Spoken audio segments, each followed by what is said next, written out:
O doutor Evaldo está hoje conosco aqui para nossa satisfação, mais uma vez na Rádio Bandeirantes, para falar sobre casos de problemas respiratórios, principalmente em crianças, que têm levado muitas crianças para o pronto-socorro nessa época de início da primavera.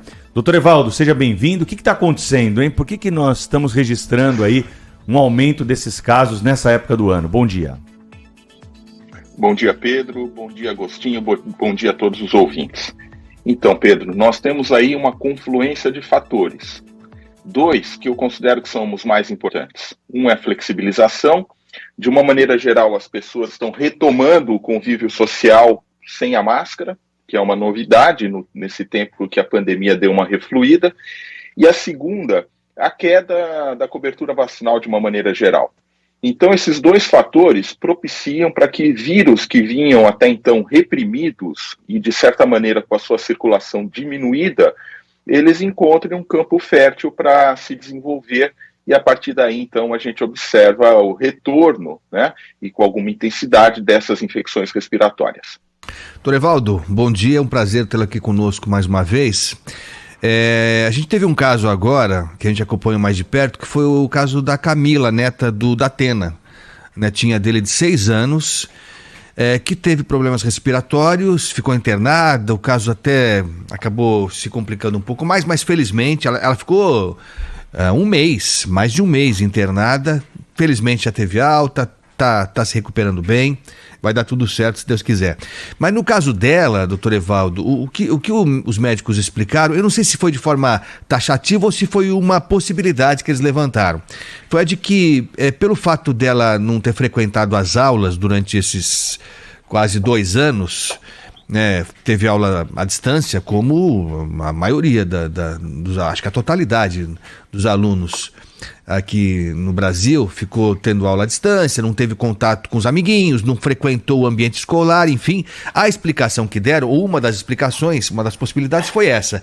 A imunidade dela baixou porque ela não teve esse contato, Ela ficou isoladinha em casa e baixou a imunidade dela. Quando ela retomou agora, recentemente, o convívio com os alunos, com os colegas, acabou tendo esse problema respiratório que aí evoluiu, acho que por outras questões.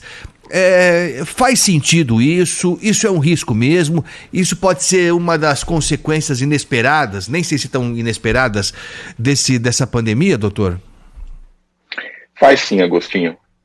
O nosso sistema imunológico, ele precisa de desafios. Ele tem uma coisa que chama-se memória imunológica. Quando a gente fica muito tempo sem estar exposto a um desafio, nós perdemos parte dessa memória imunológica, a depender da perda que isso existe, podemos ficar, sim, mais vulneráveis a algumas situações. É mais ou menos como você deixar de fazer musculação. Todo mundo que já fez musculação um dia na vida sabe que quando você está treinando, o teu músculo cresce. A hora que você para de treinar, o músculo ele diminui, né? A pessoa volta para o estado anterior. É mais ou menos essa analogia. Agora, a pandemia também trouxe algumas coisas boas em outro sentido. Todo mundo sabe que nós temos durante um ano a circulação de vários tipos de vírus de gripe. E a cada ano você analisa quais são os que circularam mais para fabricar a vacina do ano seguinte. Nesse período de uso intenso de máscara e de baixa circulação de pessoas, alguns tipos de vírus de gripe diminuíram a ponto de desaparecer, sumir de circulação, talvez para sempre. Então esse é um outro lado da pandemia que é bom.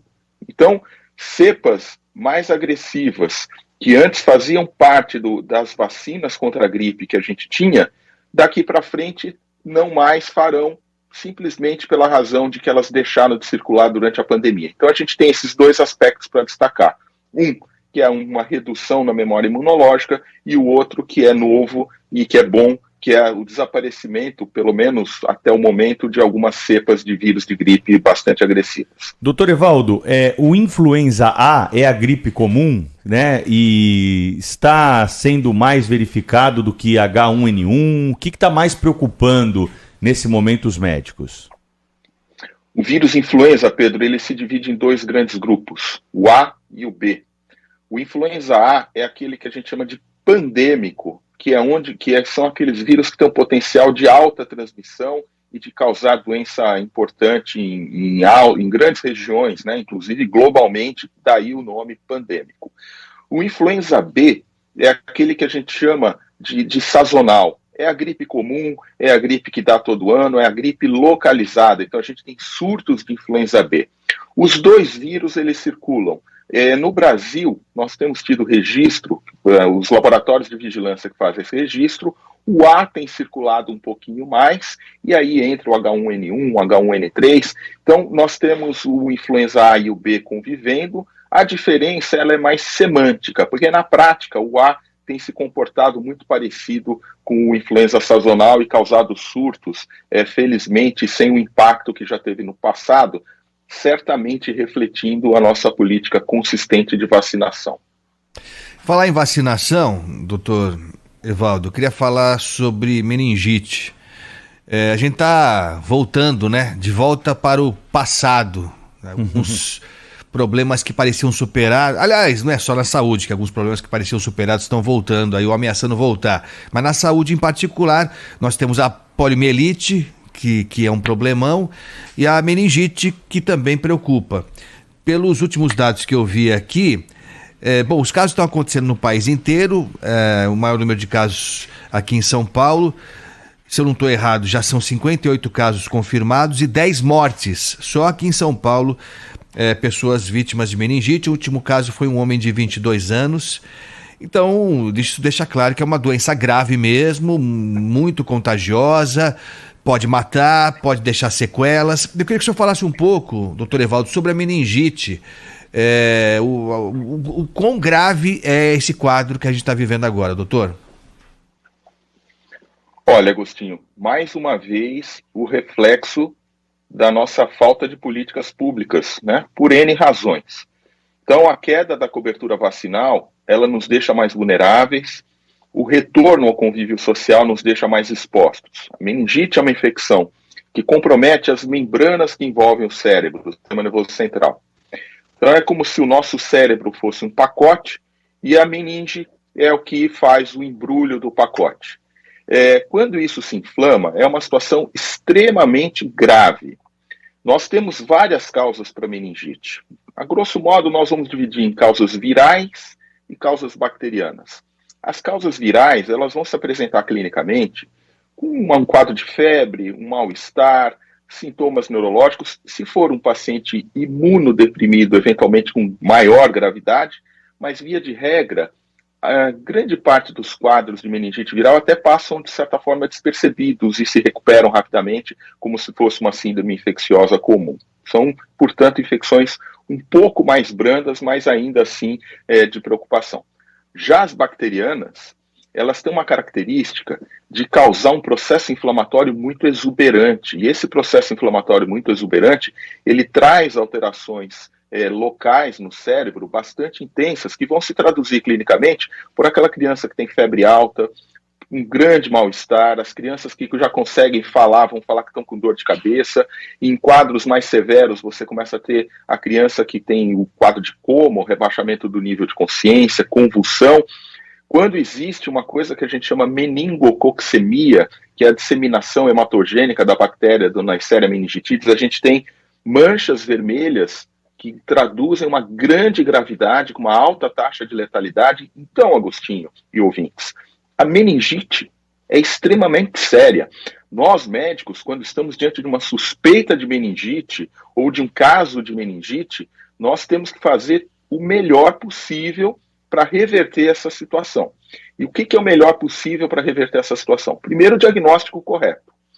É incrível dizer isso, mas no sistema público a gente vê com frequência grande dificuldade para fazer aquele exame do líquor, ou porque as pessoas não querem fazer, porque é um exame trabalhoso, que tem alguma certa complexidade, ou porque não tem equipamentos para se fazer esse exame. Na rede privada, esse equipamento está mais disponível, as agulhas, o laboratório é mais ágil, mas por vezes também os colegas não querem fazer. Então é um alerta que eu faço, principalmente para a população pediátrica, que diante de um quadro clínico febril, com toxemia, é importante, sobretudo nas crianças que não conversam, que não falam, que a gente faça o exame do líquor para o diagnóstico da meningite. Então, a primeira etapa é fazer o diagnóstico.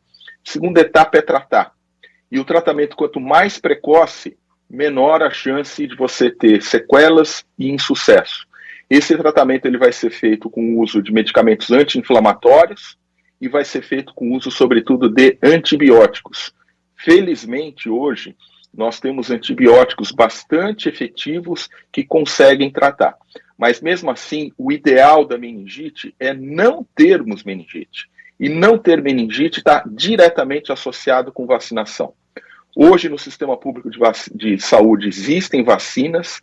Essas vacinas são extremamente eficazes, mas para que elas sejam extremamente eficazes, as crianças e as populações que precisam têm que estar vacinadas e, lamentavelmente, é isso que a gente tem observado. De uma maneira geral, a vacinação no Brasil diminuiu.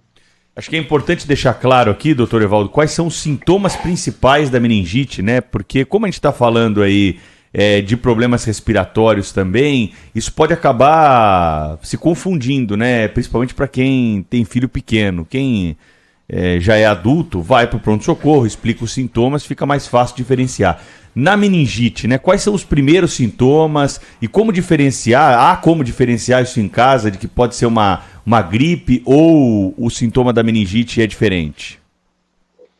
Pedro, você me conhece já há muito tempo e sabe que eu sou uma pessoa que tento ser o mais ponderado possível. Mas na meningite, eu acho que aqui é onde a gente deve errar por excesso. Na meningite é melhor você errar por excesso do que por omissão.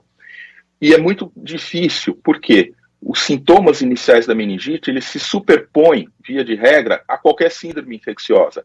Então, uma criança ou uma pessoa que tem um grande mal-estar, que tem febre, e que muito rapidamente esse quadro pode progredir de uma maneira dramática, para um coma, para uma instabilidade hemodinâmica com choque, que é uma situação médica muito grave. Então, o que eu digo é o seguinte: os pais conhecem os seus filhos. Quando a criança muda de comportamento, é uma criança ativa, é uma criança arteira, e de repente essa criança está mais amuadinha, está mais quietinha. É uma criança que começa a rejeitar a alimentação. É uma criança que tem febre, tem que procurar orientação médica. Não dá nessa fase, Pedro, para a gente diferenciar de uma síndrome infecciosa comum ou de uma meningite. O médico vai ter que avaliar, o médico vai lançar mão dos exames necessários para que seja feito o correto diagnóstico. Numa fase seguinte, que pode ser uma fase que venha logo em seguida ou um tempo maior depois, a criança vai apresentar sinais neurológicos, e um dos mais clássicos são os sinais de irritação da meninge, que vão se traduzir por aquele pescocinho rígido. Você faz uma manobra que a gente flete a cabeça da criança, você observa uma resistência no pescoço disso. Tem outras manobras que vão no mesmo sentido. Então, quando a gente encontra os sinais de irritação meníngea, nós temos clinicamente uma grande suspeita de meningite. E num grupo de crianças que apresenta as manchas na pele, e essas manchas, às vezes você tem uma manchinha e meia hora depois você já tem o corpo da criança inteiro tomado. Isso se traduz por uma síndrome que a gente chama de meningococcemia e que é altamente letal, muito grave, infelizmente. Então, Pedro, na meningite, errar para mais, pecar por excesso. Criança que deixou de comer, criança que deixou de brincar, criança que está chorosa, criança que está sonolenta, criança que está com febre, pode ser uma febre de moderada a elevada, vá ao médico. E se já apresentar sinais neurológicos como coma, convulsão, rigidez de nuca, aí já não há dúvida de que é uma meningite. Nós estamos conversando com o Dr. Evaldo Stanislau, que é infectologista do Hospital das Clínicas e colaborador, colunista aqui da Rádio Bandeirantes. Dr. Evaldo, como é que é a vacinação para meningite? Bom, o senhor já falou, né, o percentual de vacinação, como em outras doenças também, é muito baixo mesmo. No Brasil, 47% do público-alvo foi vacinado contra a meningite até agora, ou seja, menos da metade do público-alvo. Mas o que prevê o calendário de vacinação? Que faixa etária pode ser vacinada nos postos de saúde públicos e que percentual, que que parte da população tem que buscar essa vacina numa clínica? Porque parece que é caro também, viu, Pedro? Parece que é bem cara a vacina contra a meningite se você tiver que utilizar um consultório particular. Mas, doutor Stanislau, qual que é a faixa etária prevista para vacinação contra a meningite? Agostinho, para responder essa pergunta, eu vou explicar para você, os ouvintes, primeiro quais são os agentes que a gente quer evitar. O primeiro deles é a tuberculose. Então, existe meningite tuberculosa, existem as meningites bacterianas. A gente tem aí o pneumococo, que é um agente importante de meningite, e a gente tem o meningococo, que é um outro agente importante de meningite. E temos o Haemophilus influenza do tipo B. Todos esses agentes bacterianos de meningite, num convívio social, infantil, creches, escolas, convívio social de criança, com muita troca de secreções respiratórias, uma criança brinca com a outra, pega um objeto, põe na boca e passa uma para outra, são agentes de fácil transmissão. Então, nós temos um público preferencial aí, que são as crianças. Segundo aspecto pelo qual esse público é preferencial, além da alta incidência, são indivíduos ainda com seu sistema imunológico em maturação, ainda não plenamente protegidos. Você passa para a faixa dos adultos, via de regra, nós temos uma imunidade mais robusta, estamos mais protegidos. Mas em situações excepcionais, o adulto também precisa dessa vacina. E quando a gente chega nos 60 a mais, nas pessoas com mais idade, ou nos adultos que têm alguma doença crônica, eles também passam a ter uma vulnerabilidade imunológica e passam a ser populações preferenciais. Mas vamos nos concentrar nas crianças. Primeira vacina que a criança precisa tomar é a BCG, que ela deve tomar ao nascer. A ideia da BCG é que ela evite um primeiro contato com o bacilo da tuberculose muito prevalente no Brasil e que esse primeiro contato possa levar a uma infecção disseminada grave, inclusive com a meningite tuberculosa. Dessa maneira, a gente já ensina o sistema imunológico da criança, de uma maneira controlada, a ficar protegido e se proteger melhor contra a tuberculose. Depois, nós vamos ter a vacina contra o Haemophilus influenza do tipo B. E aqui eu queria contar um caso de sucesso. Meningite por Haemophilus era muito frequente. Desde que nós começamos a fazer a vacina contra o Haemophilus de maneira consistente no Brasil, ela desapareceu. Eu repito, ela desapareceu. É excepcional encontrarmos um caso de meningite por Haemophilus graças à vacinação. Quem voltou a circular com mais intensidade na ausência do Haemophilus foi a Neisseria meningitidis, o meningococo. E aí, dentro do meningococo, nós temos subtipos de meningococo. Muito recentemente, o meningococo do tipo B era o mais frequente, depois ele diminuiu um pouquinho e veio com mais intensidade o meningococo do tipo C. Fato é, nós temos vacinas para o meningococo do tipo C e nós temos vacinas para o meningococo do tipo B. Essas vacinas elas são feitas num esquema inicial de 2 doses, normalmente com 3 e 5 meses, e com reforços com 1 ano, um pouquinho mais do que isso. Depois a gente tem também a vacina contra o pneumococo, que é um agente importante também de infecção do sistema nervoso central e que também é distribuída gratuitamente, normalmente com 2 doses, com 2 e 4 meses e um reforço com 1 ano. Mensagem: até 1 ano de idade, a criança recebe as principais doses básicas e o reforço das principais vacinas contra a meningite. À exceção do meningococo B, todas as outras vacinas estão disponíveis no Sistema Único de Saúde gratuitamente. A única coisa que os pais têm que fazer é levar seus filhos para serem vacinados. Professor Evaldo Stanislau, infectologista, está conversando conosco nessa manhã aqui na Rádio Bandeirantes. Temos algumas questões levantadas aí pelos ouvintes, dentre elas, viu, doutor Evaldo, a questão dos idosos, né, sobre gripe. Alguns deles perguntando como é que funciona essa recomendação de uma segunda dose, uma dose adicional da vacina da gripe, para se evitar, por exemplo, né, que em contato com crianças ou com outras pessoas que tenham o vírus, eles possam ser infectados. É recomendado para quem pode pagar, claro, porque não há disponível no SUS, uma segunda dose da vacina da gripe? Como é que funciona exatamente essa recomendação? Pedro, essa é uma pergunta importante. Recentemente a gente até abordou isso na nossa coluna aí na Rádio Bandeirantes. A Sociedade Brasileira de Imunizações fez uma recomendação baseada em estudos internacionais que demonstram que quando a gente toma a vacina contra a gripe, um tempo depois a quantidade de proteção começa a cair.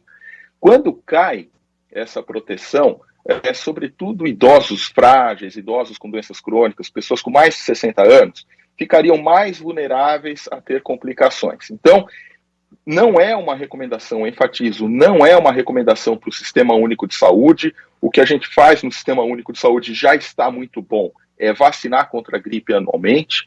Mas, como você disse, se você tem condições, a partir de 90 dias depois da segunda dose, você pode fazer uma dose de reforço da gripe.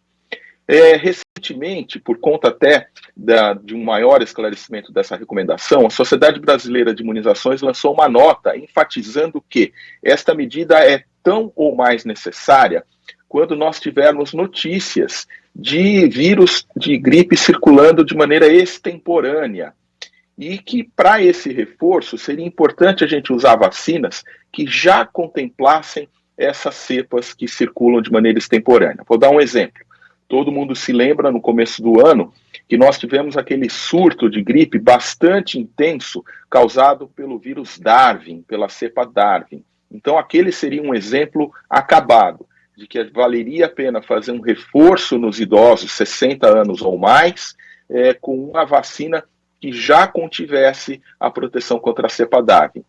E como eu expliquei, Pedro, a vacina ela é atualizada todo ano. E a gente tem uma oposição. Nós vamos entrar no verão daqui a pouco e o continente, o hemisfério norte, vai entrar no inverno. Então, lá é inverno, aqui é verão e vice-versa. A gente sabe que a gripe ela tem maior prevalência durante o período de frio, que as pessoas estão mais aglomeradas. Então, a gente copia quais foram os vírus que circularam mais no hemisfério norte e fabrica a vacina que nós vamos aplicar no nosso inverno, que é 6 meses depois. Para esse reforço, é interessante que a gente pegue emprestada a vacina que está no hemisfério norte, porque ela já deverá contemplar uma cepa extemporânea que, porventura, esteja circulando por aqui. Porque se a gente fizer o reforço com a vacina antiga, não necessariamente a gente vai garantir uma proteção. Que consulta hoje, hein, Agostinho? De graça aqui para os ouvintes da Rádio Bandeirantes, hein? Olha só. Doutor Evaldo Stanislau, muito obrigado pela participação ao vivo. Tem que seguir os conselhos, né? Não adianta ficar ouvindo e não levar o filho, o neto, o sobrinho para vacinar. Não adianta nada, né? Exatamente. Bom fim de semana para o senhor, hein, doutor Evaldo? Até a próxima participação aqui na Rádio Bandeirantes. Muito obrigado, bom final de semana para vocês e para os ouvintes. Um abraço. Valeu.